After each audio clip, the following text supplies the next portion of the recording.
Welcome to Positive Atheism English channel. Today, I am going to continue the article on Journey of Social Justice, a Hurdle Race, written by Dr. G. Samaram, Chairman, Atheist Center, Vijayawada. He written this article in the Modern Rationalist Annual Number 2020. Now I shall continue the article from the last episode. Politics is a reflection of the society. If caste system, regionalism and communalism are part of society, they will go into politics also.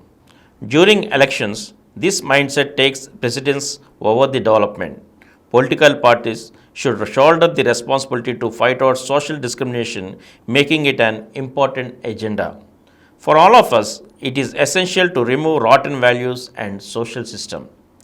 For most contemporary societies, income distribution remains the most legitimate indicator of overall levels of equality and inequality.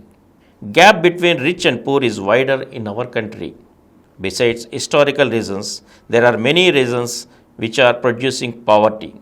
Governments are morally bound to provide education, health, employment, and other basic needs. A country is an extended version of a family. If a family member is off-fed or sick, peace and happiness will not come to do it, and similarly, depriving Dalits of dignity and respect, tribals are the worst victims of economic poverty.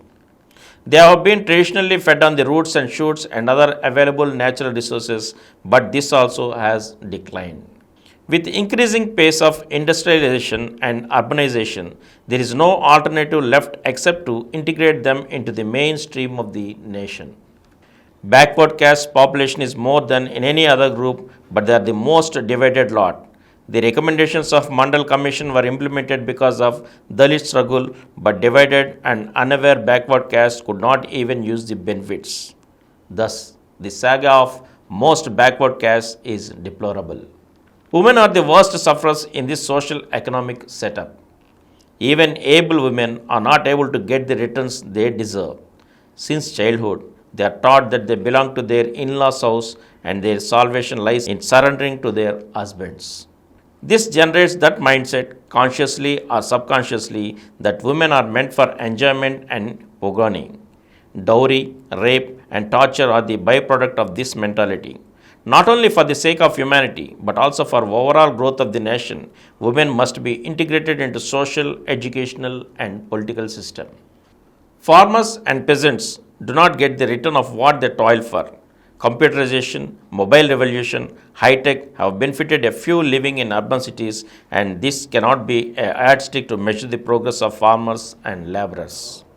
We should modernize rural India as well so that the children of rural areas also avail the same opportunities. Till this is done, we will not consider the so called achievements in computerization and high tech.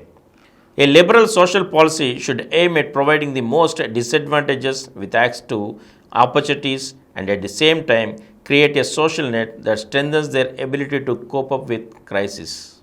Governments have attempted to meet the basic needs of people by spending large sums of money on various subsidies, a variety of employment generation and poverty alleviation schemes. While these schemes have created a huge distributive bureaucracy, only a small percentage of the sums sanctioned reached the intended recipient groups. Alongside of measures to liberalize the economy, which would create new employment opportunities, there is need to encourage entrepreneurship and self-employment, particularly in the light of fast developing technology. This would spur an upward movement of people, and each entrepreneur can provide work for one or more persons. Despite the well-intentioned commitment of ensuring social justice through equalization or protective discrimination policy, the governmental efforts have not been fruitful in reaching this society. The directive principles of state policy mentioned in our constitution aim to create social and economic conditions under which the citizens can lead a good life. They also aim to establish social and economic democracy through a welfare state. These are guidelines, principles given to the central and state governments of India to be kept in mind while framing laws and policies. It is an endeavor to take India out of the vigorous clutches of socio-economic evils inflicting pain on it for last many centuries. It is a concerted effort to foster all-round development to establish socio-economic justice and democratic socialism in the country. The directive principles act as a yardstick for measuring government performance. These are fundamental in the governance of the country, and the state should follow these principles for progress of the nation. The role of executive is very important in present time because the challenges which were present at the time of independence like socio-economic disparities, regional imbalances are still existing. A few states like Andhra Pradesh are already making laws to provide social justice through welfare schemes as mentioned in the directive principles laid in the constitution. Let's hope all the state governments and the central government pay attention to the directive principles which will help foster social justice without barriers. Without administrative and political decentralization, the goals of social justice may not be accomplished.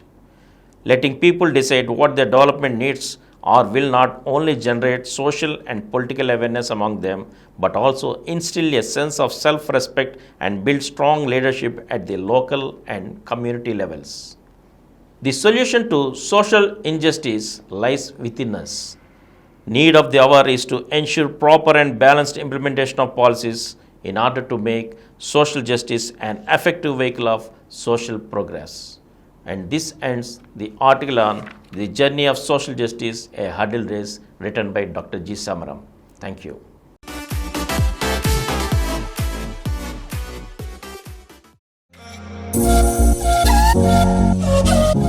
For more videos, please subscribe to this channel Positive Atheism and activate the bell icon. Please download Samaram Multi-Channel app and watch your favorite channels from your mobile. App available on Google Play Store and subscribe to the channels.